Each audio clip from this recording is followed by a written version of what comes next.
Primera a los Corintios capítulo 5, vamos a leer los versículos 1 al 8, que es el pasaje que estaremos estudiando en esta mañana. Leo de la Nueva Biblia de las Américas. Dice la palabra: en efecto se oye que entre ustedes hay inmoralidad, y una inmoralidad tal como no existe ni siquiera entre los gentiles, al extremo de que alguien tiene a la mujer de su padre. Y ustedes se han vuelto arrogantes, en lugar de haberse entristecido para que el que de entre ustedes ha cometido esta acción fuera expulsado de medio de ustedes. Pues yo, por mi parte, aunque ausente en cuerpo, pero presente en espíritu, como si estuviera presente, ya he juzgado al que cometió tal acción. En el nombre de nuestro Señor Jesús, cuando estén reunidos, y yo con ustedes en espíritu, con el poder de nuestro Señor Jesús, entreguen a ese tal a Satanás para la destrucción de su carne, a fin de que su espíritu sea salvo en el día del Señor Jesús. Vamos a orar, hermanos y amigos.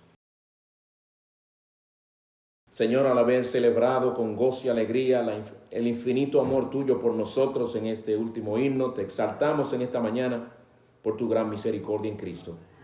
Gracias porque somos suyos y porque Él es nuestro para siempre.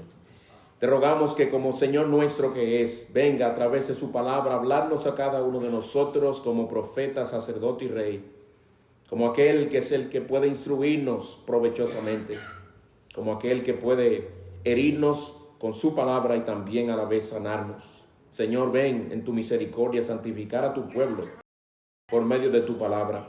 Glorifícate, Señor, te pedimos en el nombre de Cristo. Amén. Amén.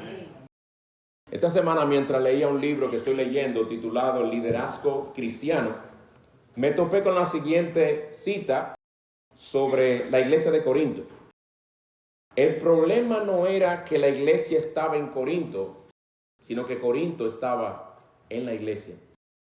Y creo que con estas palabras este siervo de Dios ciertamente da un diagnóstico claro y bíblico de lo que estaba pasando con esta iglesia local. Se habían estado adaptando a la sociedad pagana que les rodeaba.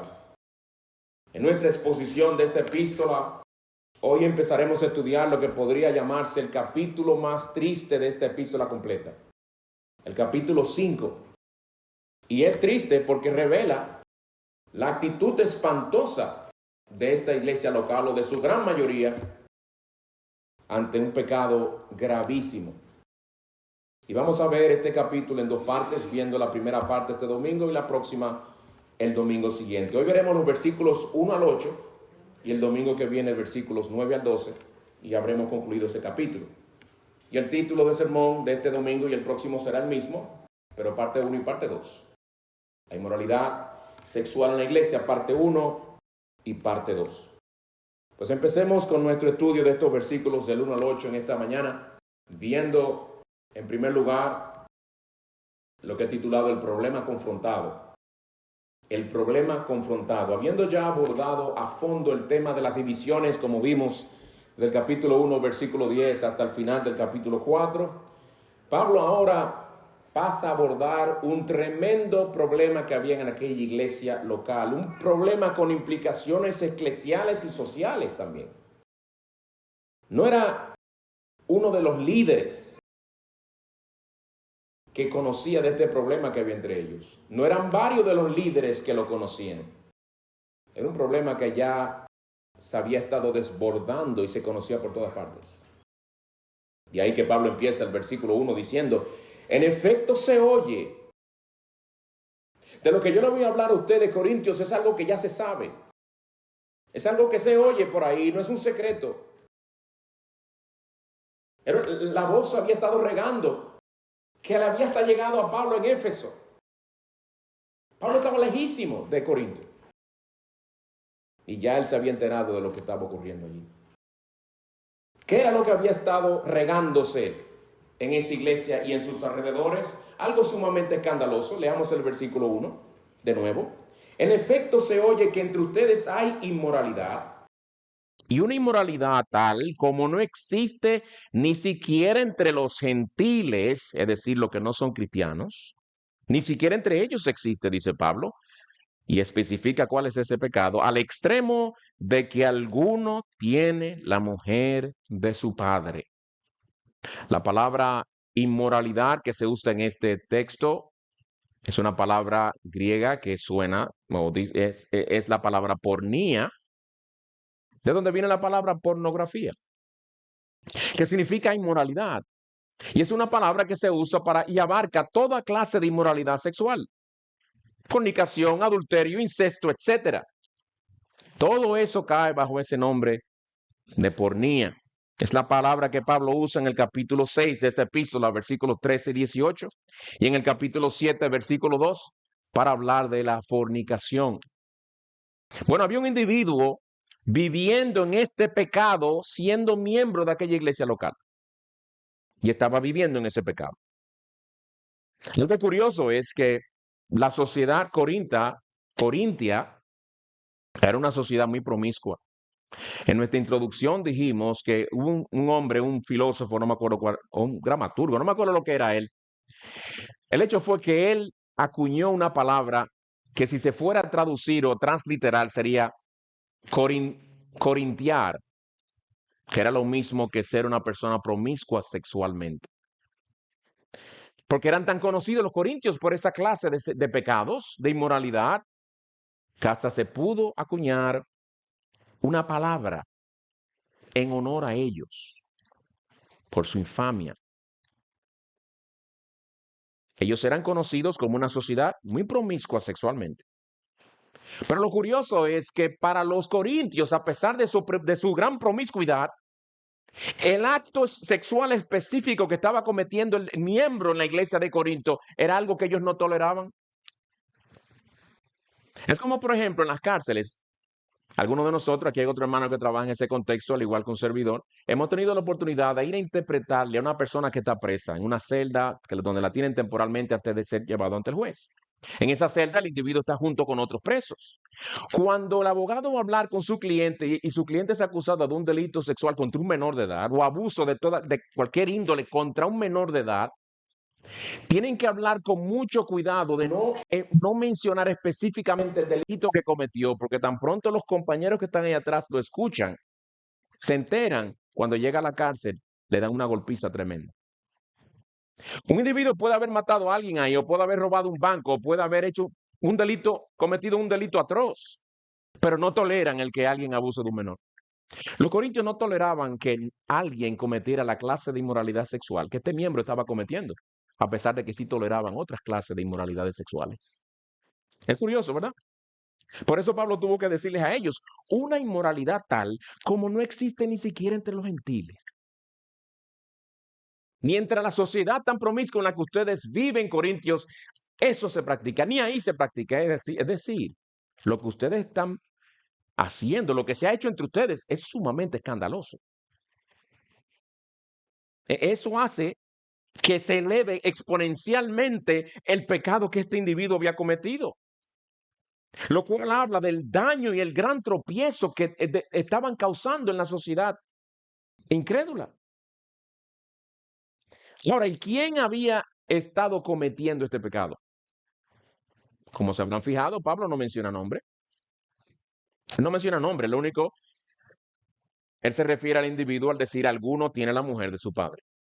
Alguno. A ese alguno no se le pone nombre. Porque Pablo lo que hace es que se enfoca en el pecado en sí. Por eso dice, tiene la mujer de su padre. Eso es lo que más le interesaba a él. La atrocidad del pecado que se había cometido. Ahora, ¿qué es eso de tiene la mujer de su padre? ¿Cómo que la tiene? Tener es un eufemismo que se usaba para hablar de relaciones íntimas. Relaciones íntimas. O también se usaba para hablar de alguien casado. Él tiene mujer, era lo mismo que decir, él está casado. ¿Ustedes recuerdan cómo fue que Juan el Bautista confrontó a Herodes? Por su promiscuidad también, por su inmoralidad. Oigan sus palabras. No te es lícito tener la mujer de tu hermano. Tener. Porque así hablaban en ese entonces. Y Pablo en 1 Corintios 7, y no hemos llegado ahí, versículo 2, dice que cada uno tenga su propia mujer y cada uno tenga su propio marido. Está hablando de la intimidad. Por eso más adelante habla de que cada uno cumpla su respectivo deber el uno para con el otro y que no se descuidaran. Ya llegaremos ahí. Pero él usa el verbo tener también. Ahora, las relaciones con madrastras estaban claramente prohibidas en Levíticos 18, versículo 8. Y no creo, hermanos, que esta mujer con la que este hombre cometió este acto haya sido creyente o miembro de esa iglesia. ¿Y por qué lo pienso? ¿Por qué lo creo? Por dos razones principales. Una, fíjense que no se hace mención de ella, ni se recomienda, ni se exhorta a hacer algo con ella. A ella no se le manda expulsar. A ella no se le manda a ser entregada a Satanás, porque ella no era miembro. Y más adelante puede que es a ella que se refiere como incrédula que era, puede ser, cuando Pablo dice en el versículo 12, que ya veremos el domingo que viene, y 13, pues ¿por qué he de juzgar a los de afuera? Yo le estoy hablando a ustedes a los de adentro.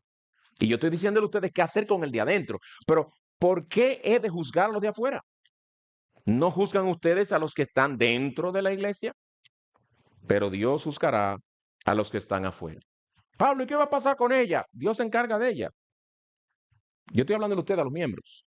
Yo le estoy hablando a ustedes a los creyentes. El énfasis de Pablo en el versículo 1, hermanos, es, y lo que también le causaba gran indignación, es el hecho de que lo que ocurrió había ocurrido en una iglesia de Cristo. Oigan sus palabras de nuevo. En efecto, se oye que entre ustedes hay inmoralidad. El que haya inmoralidad está allá afuera entre los que no temen al Señor, se entiende. Y es de esperarse. Pero entre ustedes, ven el énfasis, es entre ustedes que ha ocurrido eso. Y quién sabe si los corintios habrán reaccionado diciendo, Pablo, ¿cómo que entre ustedes? Eso suena mucho. Fue un solo miembro que cometió el pecado. Buena oportunidad para Pablo decirles, el pecado de ese miembro es el pecado de todos ustedes, especialmente a la luz de que ustedes lo están tolerando. Todos estaban implicados, aunque no lo quisieran admitir. Por él ser miembro de aquel cuerpo local y por ellos haber estado siendo indiferentes a ese pecado, se habían hecho cómplices. De ahí que Pablo no se dirige directamente al culpable en este pasaje en ningún momento, sino a la iglesia que era responsable de hacer lo que tenían que haber hecho ese tiempo. Entre ustedes hay inmoralidad. No dice entre ustedes se ha cometido una inmoralidad, sino que hay, ya es un estilo de vida, ya es un patrón entre ustedes, corintios. Es un asunto añejo, es un asunto viejo. Y esto debió haber quebrantado el corazón de este siervo de Dios. El que Pablo tuviera que decirle esto a una iglesia de Cristo a quien él tuvo el honor de fundar. Y así reaccionó Pablo con espanto. Estaba realmente quebrantado por la grandeza del pecado que se estaba cometiendo entre ellos. La pregunta es, ¿y ellos cómo reaccionaron? ¿Cómo reaccionaron los corintios? Versículo 2. Y se han vuelto arrogantes. Ustedes se han vuelto arrogantes en lugar de haberse entristecido para que el que de entre ustedes ha cometido esta acción fuera expulsado de en medio de ustedes. Fíjense cómo él lo primero que le señala es la actitud pecaminosa que ellos habían asumido. Se han vuelto arrogantes. No que fueron arrogantes en un momento dado. Se han vuelto, ya ustedes lo son. Es una actitud, no es una acción única, no un par de veces. Ustedes son así, corintios. Ustedes están manifestando una actitud de arrogancia. Actitud de arrogancia frente al pecado que tienen por delante. Ahora la pregunta es,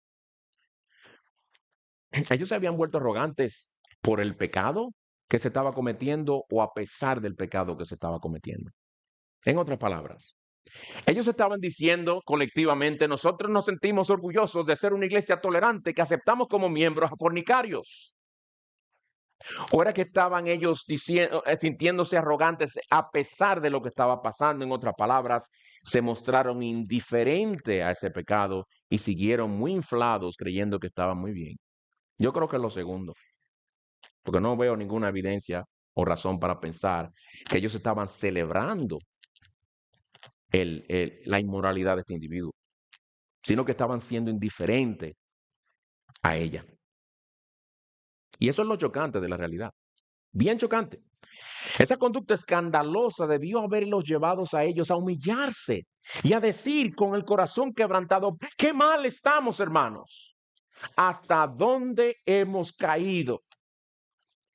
Si uno de nuestros miembros está actuando de esa manera y nosotros no hemos hecho absolutamente nada, hemos actuado como si no nos importara. Corintios, nosotros no somos la gran cosa, nosotros estamos muy mal. Pero tristemente era lo contrario que se estaba viendo. Se estaba viendo entre ellos arrogancia. Esa arrogancia que Pablo ya viene señalándoles, que hasta la tuvo que decir que tiene, que no ha recibido, etcétera, etcétera. Eso no era para ellos estar actuando así. Eso era para Pablo haber recibido de los de Cloé la siguiente palabra. Pablo, la iglesia está, esa gente no para de llorar, Pablo. ¿Por qué? ¿Por qué? Porque están quebrantados por el pecado que se ha cometido entre ellos y se está cometiendo. Dale instrucciones inspiradas por el Espíritu Santo, Pablo, porque necesitan la ayuda de Dios. Pero no, lo que vemos en ellos es más bien una combinación sumamente peligrosa. La combinación entre indiferencia al pecado y una actitud arrogante. Qué combinación tan mala para una iglesia local. Ahora, ¿cuál debió haber sido la reacción de ellos? Pablo se lo dice. Pablo se lo dice en el versículo 2. Leamos de nuevo. Y se han vuelto arrogantes, la manera en que estaban actuando. Miren ahora, en lugar de haberse entristecido. Esa debió haber sido la reacción correcta. Esa era la de esperarse. Y debo señalar, hermanos, que el verbo entristecerse que Pablo usa aquí, entre los varios que hay en el original, en griego, es uno que lo que significa realmente es llorar amargamente por la pérdida de un ser querido. En otras palabras, nos habla de un llanto, de una tristeza que es profunda. Nos habla, dice Pablo les estaba diciendo, ustedes debieron haberse entristecido con la tristeza de uno que llora por tener un corazón desgarrado por haber perdido un ser querido. No lagrimitas de cocodrilo, sino tristeza profunda. Profunda. Así Pablo les dice a ellos que debían haber reaccionado. Ahora, no para que se conformaran con simplemente entristecerse, como algunas personas lamentan su pecado, pero no hacen nada al respecto. Lamentan lo muy débiles que están, lamentan lo muy descuidados que están en su lectura de la palabra, lamentan el hecho de que no oran mucho, pero no hacen ningún esfuerzo. Pablo esperaba de ellos que tomaran acción, versículo 2 de nuevo, y se han vuelto arrogantes en lugar de haberse entristecido. ¿Para qué? ¿Entristecido para qué? Es una tristeza que le debe llevar a la acción. Entristecido para que el que de entre ustedes ha cometido esta acción fuera expulsado de medio de ustedes.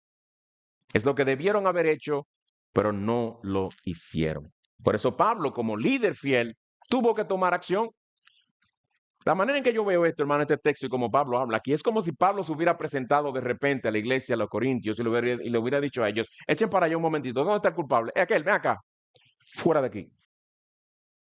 Y con sus acciones le está diciendo, señores, ya, eso era lo que había que haber hecho. Pero a la hora de Pablo tomar acción aquí y decirles a ellos lo que él ya ha hecho y decirles a ellos lo que debían hacer, vemos dos cosas. Primero, el veredicto que Pablo da. Versículo 3. Pues yo por mi parte, aunque ausente en cuerpo, pero presente en espíritu, como si estuviera presente, ya he juzgado al que cometió tal acción. El veredicto. Ya yo emití mi juicio. Pero Pablo, espérate. Ya yo emití mi juicio, yo no necesito explicación. Está viviendo ese hombre con esa mujer. Está cometiendo fornicación con ella. Sí, sí, pero ningún pero. Yo ya he juzgado al individuo. Culpable. No hay más explicación. No me haga maravales. El hombre está mal, está pecando contra Dios y ustedes toditos junto con él porque no han hecho nada.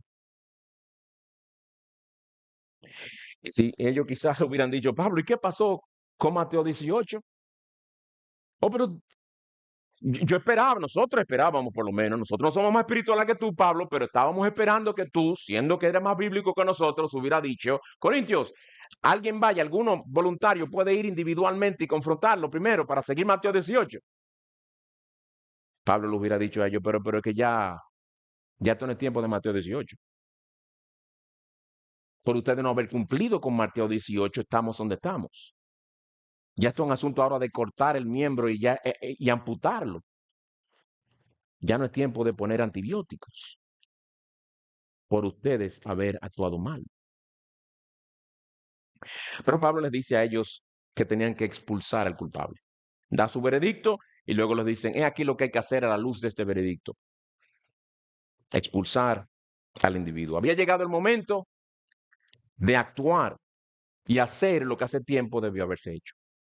Seguir procrastinando, con este caso, sería añadir pecado sobre pecado e incurrir en el juicio de Dios. De ahí que dicen los versículos 4 y 5 lo siguiente. En el nombre de nuestro Señor Jesús, cuando ustedes estén reunidos y yo con ustedes en espíritu, con el poder de nuestro Señor Jesús, entreguen, ahí está el imperativo, el mandato, entreguen a ese tal, a Satanás, para la destrucción de su carne, a fin de que su espíritu sea salvo en el día del Señor. Les exhorta a usar la autoridad que Cristo les había dado como iglesia local para expulsar al impenitente. Pablo les dice a ellos, usen esa autoridad que Cristo les ha dado y actúen como deben actuar. ¿Dónde se ve eso? Oigan sus palabras de nuevo en el versículo 4, en el principio. En el nombre de nuestro Señor Jesús, cuando ustedes estén reunidos, ¿se da cuenta que no dice en el nombre del Señor Jesús los pastores de la iglesia expulsen al individuo?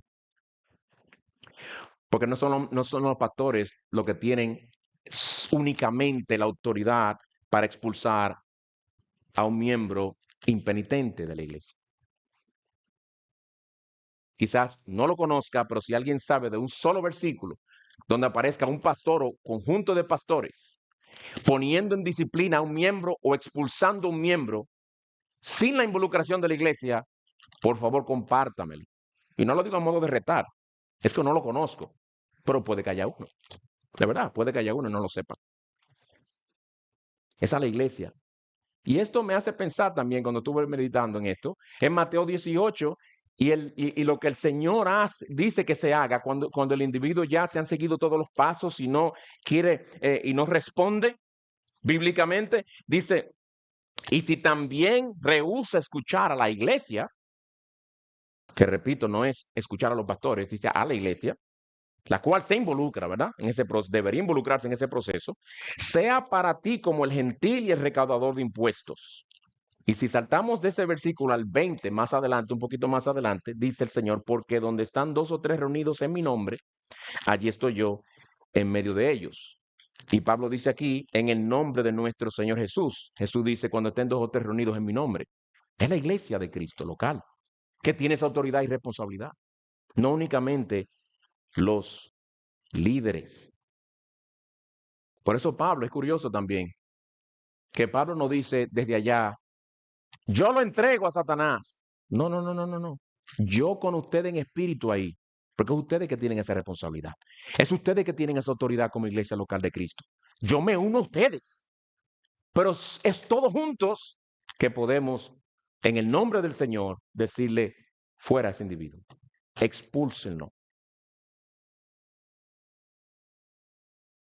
Dice el texto, entreguen a ese tal, a Satanás, para la destrucción de su carne, a fin de que su espíritu sea salvo en el día del Señor. Aquí llegamos a la parte del pasaje que está no es tan fácil.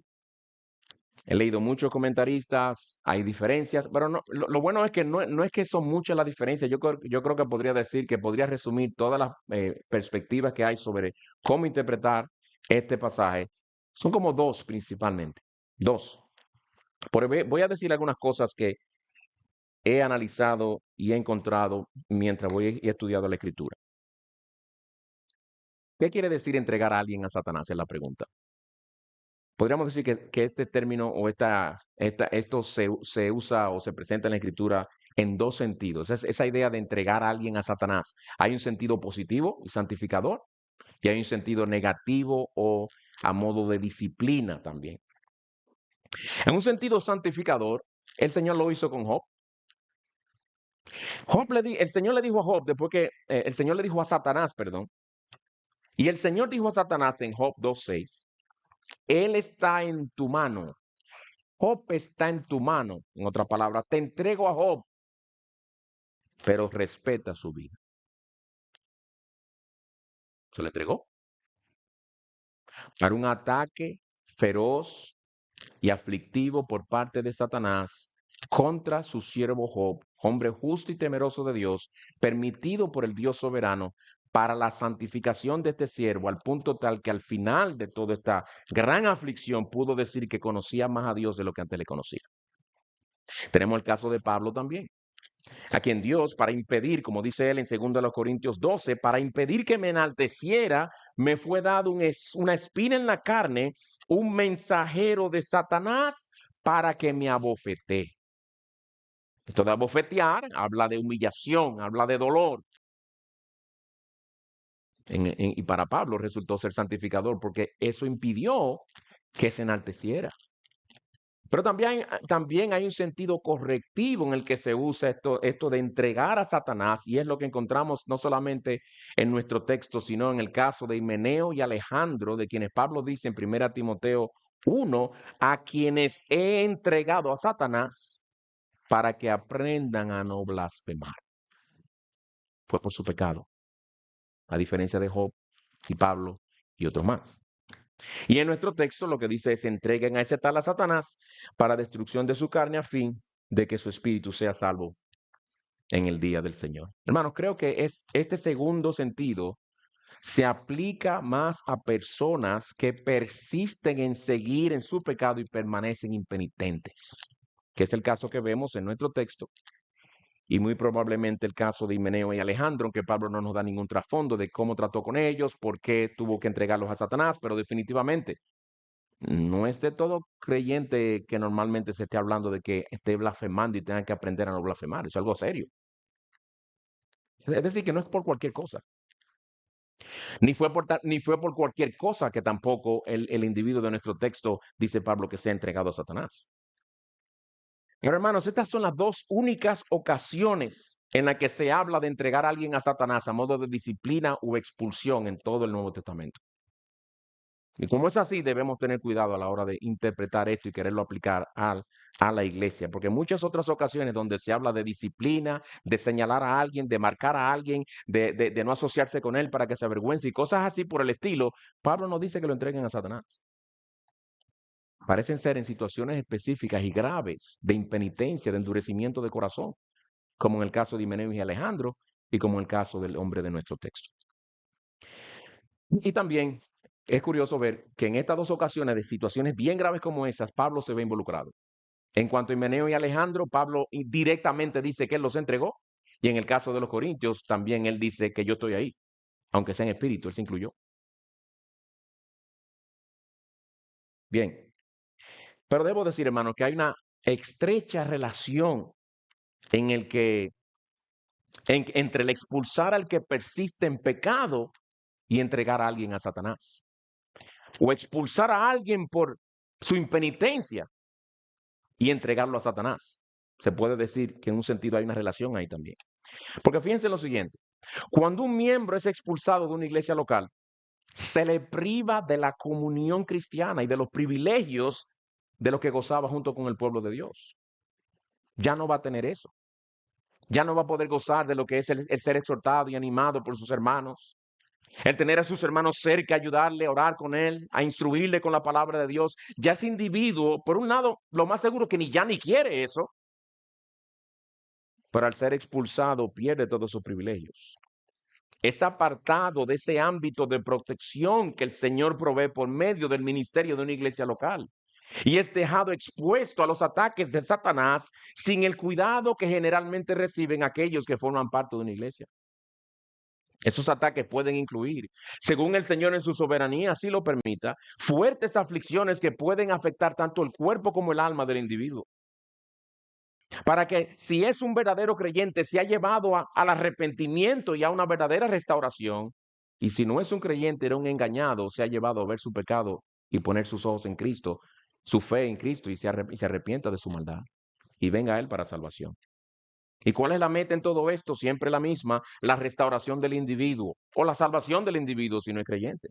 De ahí que Pablo añade en nuestro texto, a fin de que su espíritu sea salvo en el día del Señor. Se procura y lo que se quiere es la salvación del individuo. Se procura y lo que se quiere es la restauración del individuo. Bien, ya hemos visto en primer lugar el problema confrontado. Veamos ahora en segundo lugar y más breve, la limpieza de la iglesia. La limpieza de la iglesia. Eso lo vemos en los versículos 6 al 8. Y el tema de estos versículos, si fuéramos a resumirlo, es la importancia de la pureza de la iglesia y la influencia corruptiva que tiene el pecado, que es ignorado en medio de la iglesia. En el versículo 6, Pablo les dice a ellos de cómo su jactancia les había cegado su entendimiento espiritual. Dice él, la jactancia de ustedes no es buena. ¿No saben que un poco de levadura fermenta toda la masa? Preguntas como esas, preguntas retóricas, nosotros las leemos como preguntas y realmente es una pregunta. Pero esa pregunta lo que le está comunicando es un hecho a ellos.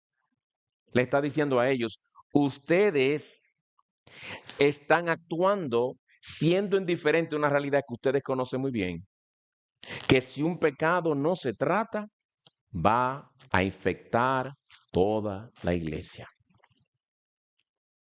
Mientras ellos competían sobre quién tenía el mejor maestro, había un cáncer espiritual que se había estado regando entre toda esa iglesia y había estado contaminándolos a cada uno de ellos y no le estaban ni dando importancia al problema. Pablo les dice entonces, ustedes están tan ciegos que no se dan cuenta de cómo ese pecado ignorado les está infectando a todos. Y con esa pregunta retórica del versículo 6, hermanos, Pablo da por sentado que los oyentes entendían el efecto que un poco de levadura tiene sobre la masa de pan. Y no hay que ser un científico para entender eso, pero hay personas que hay que explicársela. Yo creo que todos aquí entendemos eso, la gran mayoría. Pero Pablo estaba hablando en un sentido espiritual, obviamente.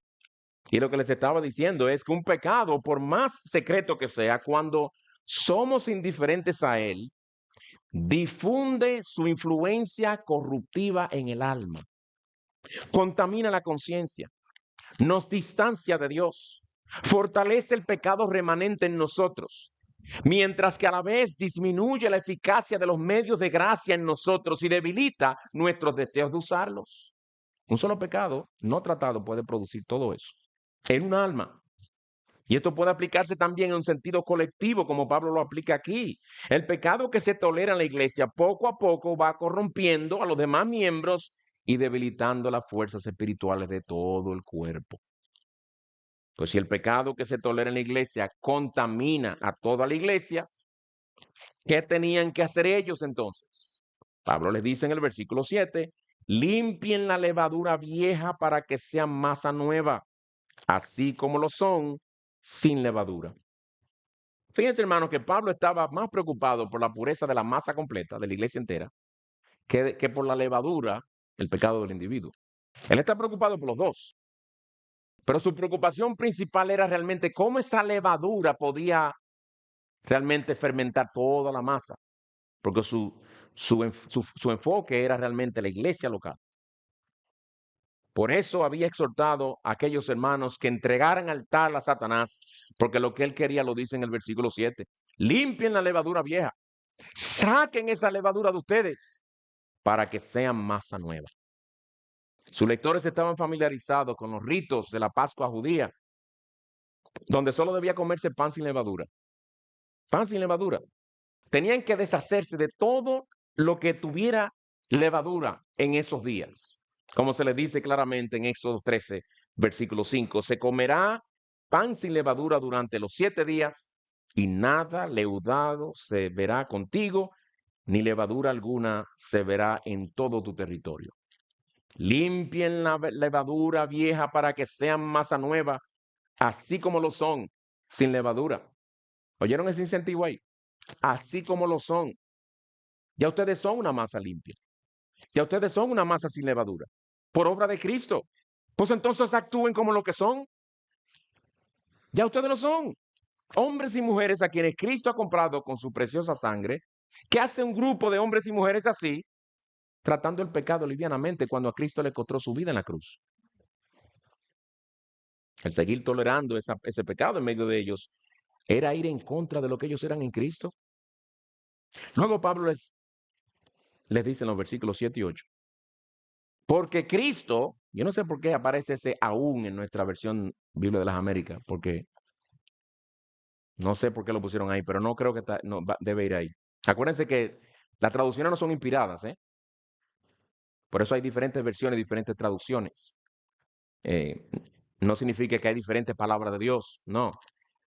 Pero hay variaciones o maneras de expresar una cosa versus la otra, o hay palabras que tienen varios significados. Un traductor de una versión escoge una, otro escoge otra, según considera que es el énfasis del pasaje, del texto original, a la luz del contexto, etcétera, etcétera.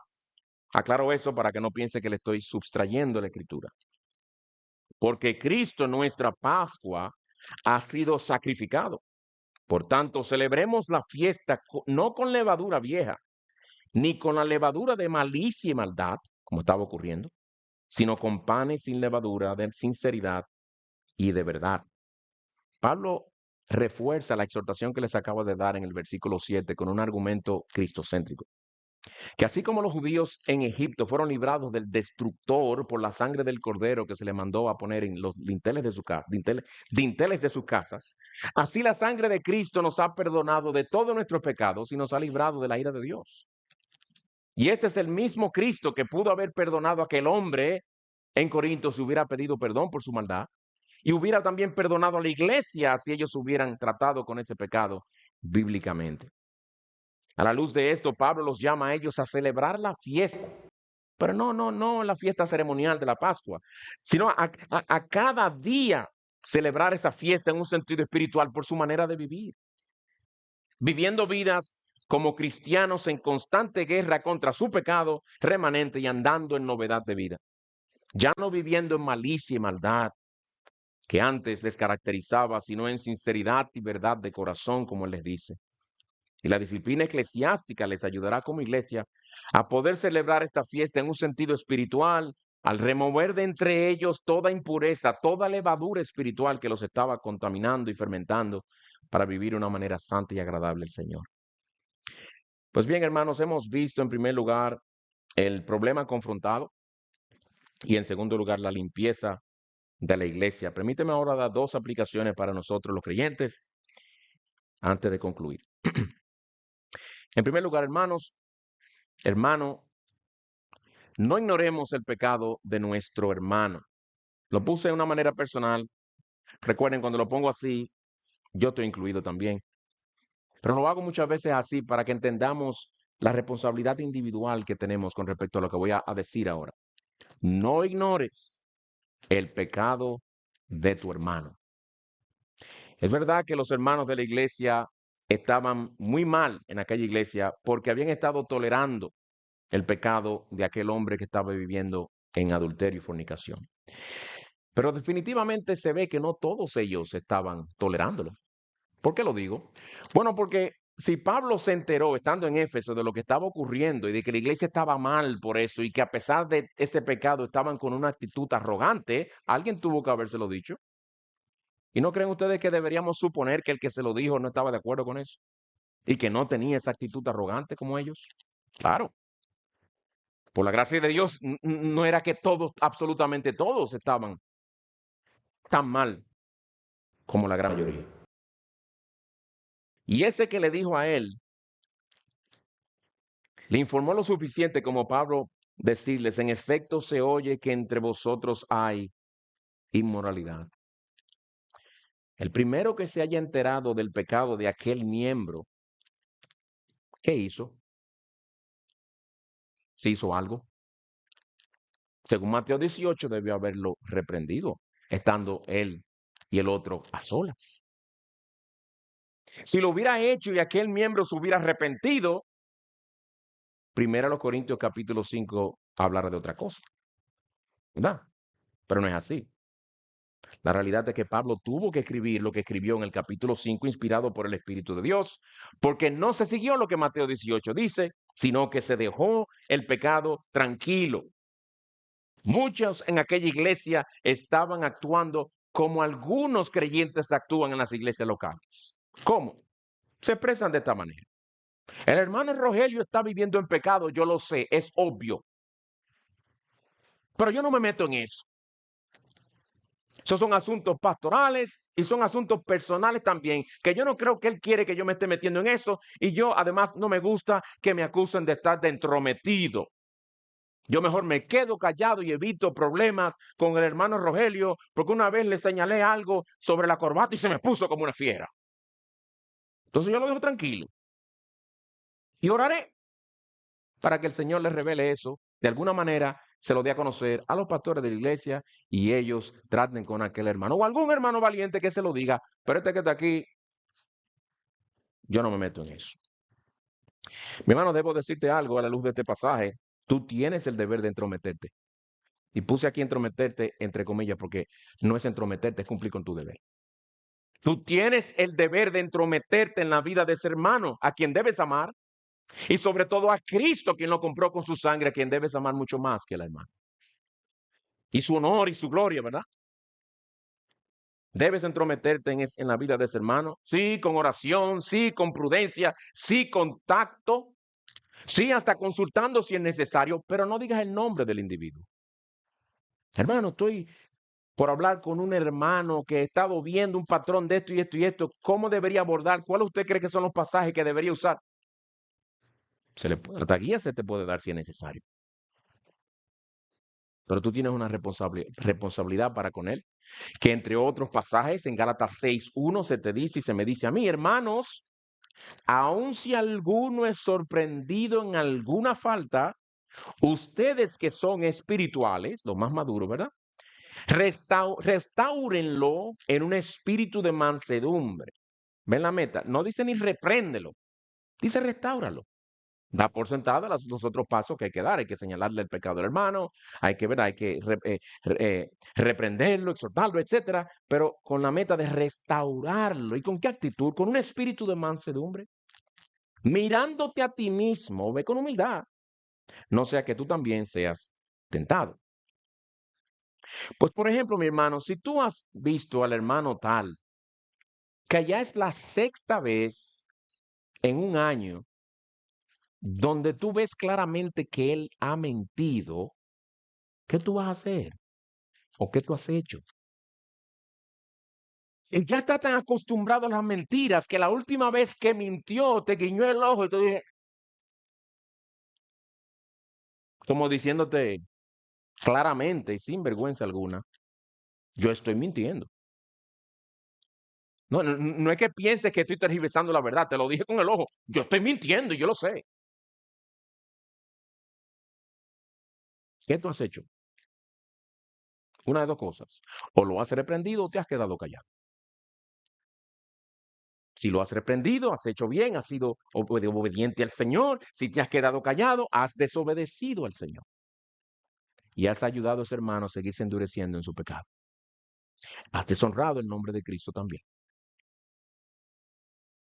¿Has visto que tu hermano con frecuencia se ausenta de los cultos? ¿Qué has hecho? ¿Convenientemente se lo has dejado a los líderes? ¿O tú te has acercado a ese hermano con amor y le has dicho, hermano, recuerda lo que dice en Hebreos capítulo 10? No dejando de congregarnos como algunos tienen por costumbre. Tristemente he visto que tú tienes esa costumbre. Es un patrón en ti. Y yo no quiero que tú vayas a debilitarte, porque ese mismo pasaje en el contexto habla de que no se endurezca el corazón tuyo. En esa epístola habla de eso también, de que no te apartes del Señor. Y mira lo que es ese pasaje donde te dice que no te dejes de congregarte, me dice algo a mí, sino exhortándonos unos a otros. Bueno, yo tengo que exhortarte, mi hermano. Sigue viniendo. Tú y yo necesitamos la palabra de Dios. ¿Conoces a una hermana que se la pasa criticando a sus hermanos en la iglesia y ya ha llegado al punto de hasta criticar a su esposo y hablar mal de él? No seas cobarde, repréndela y exhórtala a confesar su pecado y hablar para edificación.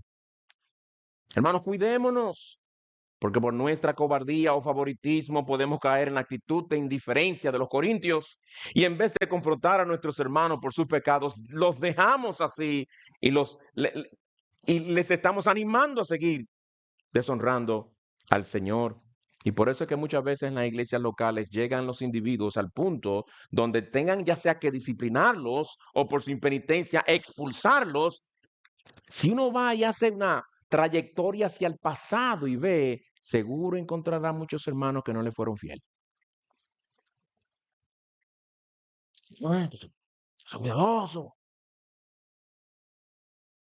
Oremos entonces que el Señor aumente nuestro amor por Él, porque es falta de amor, principalmente por el Señor. Falta de celo por su gloria y la pureza de su iglesia. No hay otro nombre. Que en nuestra iglesia no se estén encubriendo pecados porque algunos de nosotros no hayamos querido actuar. Pecados hasta aún en los líderes. No nos conformemos con, ay, que me siento triste por el hermano. No, aquí este texto nos llama a una tristeza que lleva a la acción. Una tristeza que nos lleva a la acción por amor al Señor, por amor a ese hermano. Y qué bendición es para ti el ver cómo tú, al ser fiel al hermano, aunque fuiste tembloroso, aunque ni pudiste encontrar el texto que tenías en mente porque estabas tan nervioso que se te olvidó el pasaje, fuiste a segunda en vez de primera de Corintios, fuiste a segunda de Tesalonicenses en vez de primera, no importa, pero le parafraseaste lo que la palabra de Dios dice y el hermano con lágrimas reconoció su pecado, pidió perdón al Señor, te agradeció a ti y hoy el hermano está creciendo en gracia por tu fidelidad. Tú haces eso, tú has contribuido entonces a la santificación de esa iglesia. Te animo a hacerlo, mi hermano. En segundo lugar, saca la levadura de tu corazón. Saca la levadura de tu corazón. Aquel hombre que tuvo que ser expulsado de esta iglesia local en Corintio, no llegó a esa condición de la noche a la mañana, de eso podemos estar seguros. Todo empezó con una mirada descuidada por aquí, por allá, mientras la madrastra estaba quizás limpiando, lo que sea. Cuando estaba en la presencia de ella, dejó que sus ojos se fijaran donde no tenían que haberse fijado jamás. Él llegó donde llegó porque no le dio muerte a los pensamientos y pasiones carnales que se empezaron a despertar al encontrarse cerca de esa mujer. Y en caso de que haya sido la mujer que lo sedujo, él no actuó como José, habiendo conocido lo que José hizo al huir de las garras de la mujer de Potifar. Él no hizo caso a lo que la palabra de Dios le dice. Tampoco hizo caso a Proverbios 5. Aleja de la extraña tu camino y no te acerques a la puerta de su casa. Aleja, no te acerques. Toma acción, haz algo para mantenerte alejado de la tentación. No le hizo caso. Eso no empezó de la noche a la mañana. Descuido por aquí, descuido por allá, miraditas por aquí, miraditas por allá. Cerró sus oídos y no escuchó las advertencias y exhortaciones de la palabra de Dios, sino que siguió su propio corazón.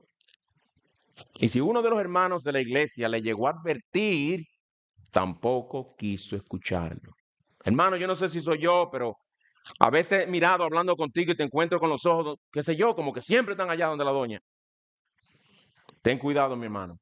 Guarda tu corazón. Si él no hizo caso a eso, ¿tú quieres que le diga por qué no hizo caso a eso? Si fue así. Porque le gustaba lo que estaba haciendo. Bien a la franca, pero eso es lo que pasaba. A el hombre le gustaba lo que estaba haciendo. Y no había querido dejar su pecado. Y Pablo tuvo que enterarse en Éfeso y toda la sociedad de allí, en su entorno, tuvo que enterarse. Y era un escándalo esa iglesia local porque al tipo le gustaba lo que estaba haciendo. Y no quería abandonar su pecado.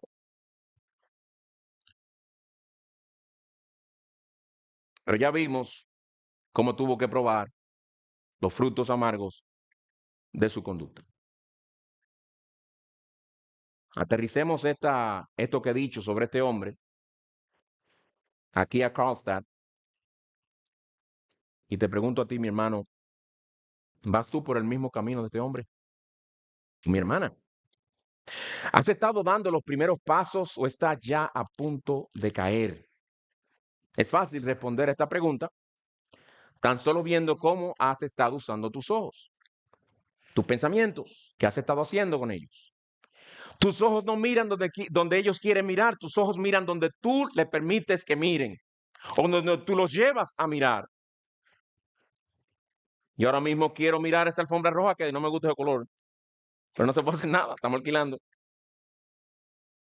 La miro, la estoy mirando. Quiero mirar el control remoto, lo estoy mirando. Quiero mirar a mi esposa que está ahí, la estoy mirando ahora. O sea, uno mira donde uno quiere. Sí, yo sé que no hay que ser un científico para entender eso que estoy diciendo, pero eso tan simple nos habla de la responsabilidad y lo culpable que somos cuando miramos lo que no debemos mirar. Significa que miramos porque quisimos mirar. Por eso es que lo enfatizo. Entonces dime, mi hermano, ¿dónde has estado dejando que tus ojos miren en estos últimos días, en estas últimas semanas? Y déjame hablarte sin rodeos, porque esto es serio. ¿Te avergonzaría si yo le pediría a todos un experimento un poco extraño y al azar escogiera con Tim Marín de Doping Way donde me caiga? Préstame tu celular, por favor. James, conéctamelo allá atrás el celular. Vamos a ver el historial de YouTube del hermano. ¿Te avergonzaría solamente el pensar en esa posibilidad? ¿Qué veríamos allí? ¿Qué encontraríamos? Si no te avergüenzas que tomemos tu celular y lo conectemos y lo proyectemos ahora mismo para ver el historial de YouTube, puede ser que es porque por la gracia de Dios has estado viviendo en su temor, has estado guardando tus ojos, guardando tu corazón, consciente de que el que se cree que está firme tenga cuidado no sea que caiga. Tú has clamado al Señor a diario: Señor, guárdame de la maldad de mi corazón, porque yo tengo la propensidad a apartarme de ti, a pecar contra ti. Señor, líbrame de ese pecado, y tú te cuidas. Y puede que tengas que decir: mire, yo no tengo problema con que usted lo ponga. Va a encontrar mucha bobería ahí que yo siempre estoy mirando en video. No te preocupes. Por lo menos esas boberías ya tendrían otro texto. Aprovecha bien el tiempo. Ya es otro tema. Por lo menos no estamos hablando de lo que estamos hablando aquí, por la gracia del Señor.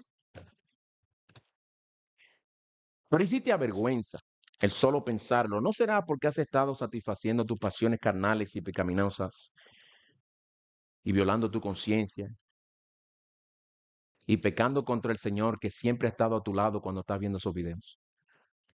No nos olvidemos que Él siempre está ahí. Bueno, si ese es tu caso, ¿qué has hecho? ¿Qué has hecho? Porque algo tienes que hacer. ¿Has confesado tu pecado? Y en dependencia del Señor te has entregado a luchar contra eso para no volver a caer. ¿O sigues cayendo con frecuencia? Mi hermano, casado o soltero, seas hombre o seas mujer, estás dando los primeros pasos para llegar a donde este hombre llegó. Corta con esas pasiones de raíz. Deja de ver esos videos. Deja de andar por eso. Deja de estar merodeando por esas áreas donde te vas a despertar algún deseo de curiosear por ahí. No sigas alimentando tus pasiones. No hagas provisión para la carne, como dice en la Escritura. No le creas al diablo la mentira de que si tú satisfaces tus pasiones se van a calmar. Es mentira, porque tú lo sabes por experiencia que no es así. Más bien se van a fortalecer más tus pasiones y vas a querer más y más. Y cuando ya te canses de videos, vas a querer experimentar en tu carne lo que este hombre experimentó. No sigas jugando con fuego porque te vas a quemar. Clama al Señor que te dé la gracia mientras te aseguras de que apartas tus ojos de lo malo. Tienes que limpiar esa levadura con la sangre de Cristo. Esa levadura es la que te está contaminando la conciencia. Es la que te ha quitado el gozo del Señor. La que no te permite orar.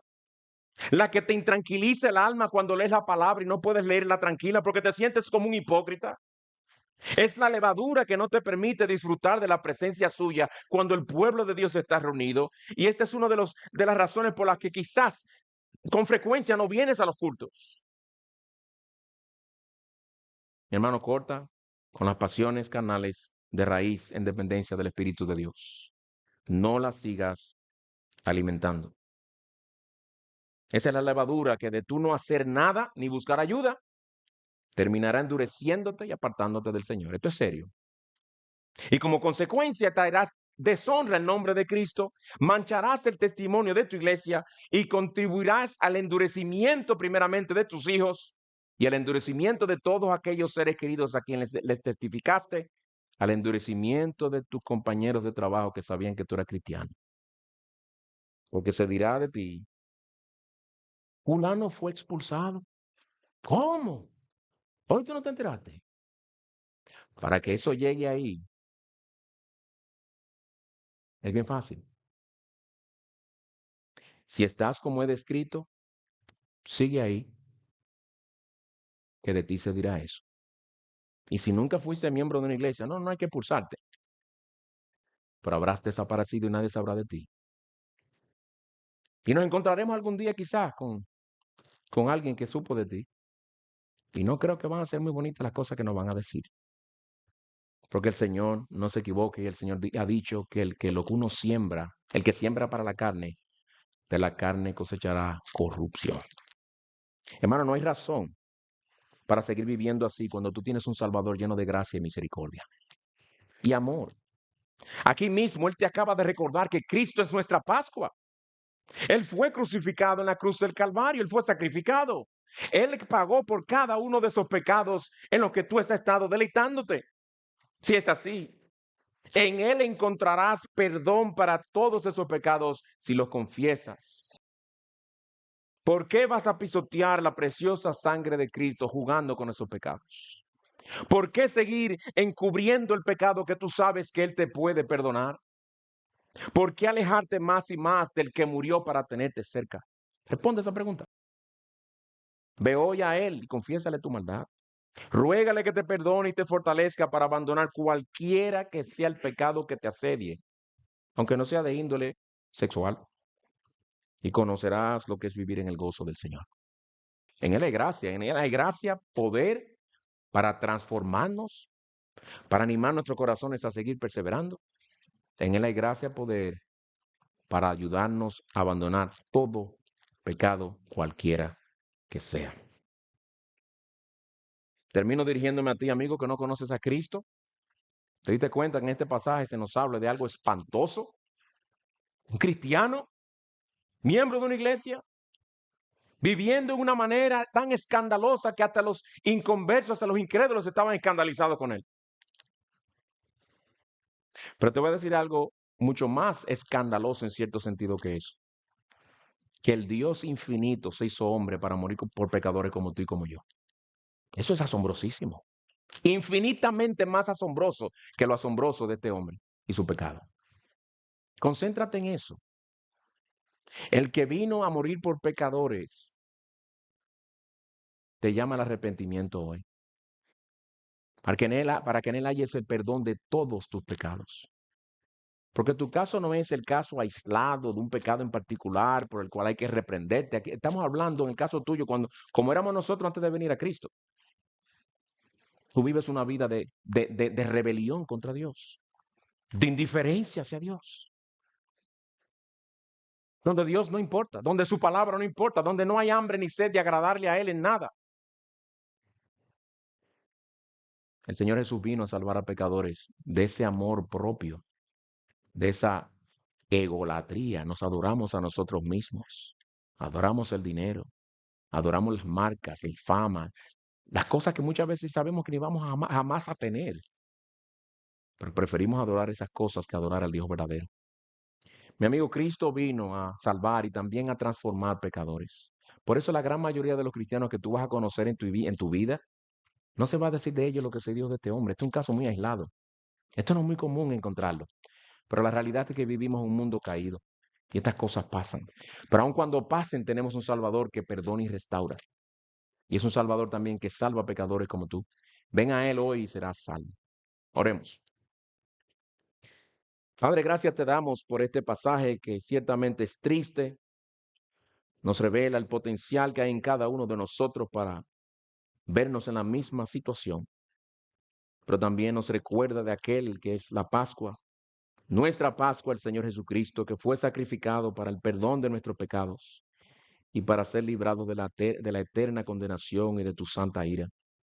Padre, ten misericordia de aquellos que conociéndote a ti, no somos tan fieles como debiéramos. Señor, si hay alguno entre nosotros encubriendo algún pecado, te rogamos que tú lo saques a la luz para que ese pecado te sea confesado y esa alma sea restaurada. Glorifícate entre nosotros, Señor, santificándonos. Que haya pureza en medio nuestro. Te rogamos que también traigas a Cristo a aquellos que no le conocen. En Él te lo pedimos. Amén.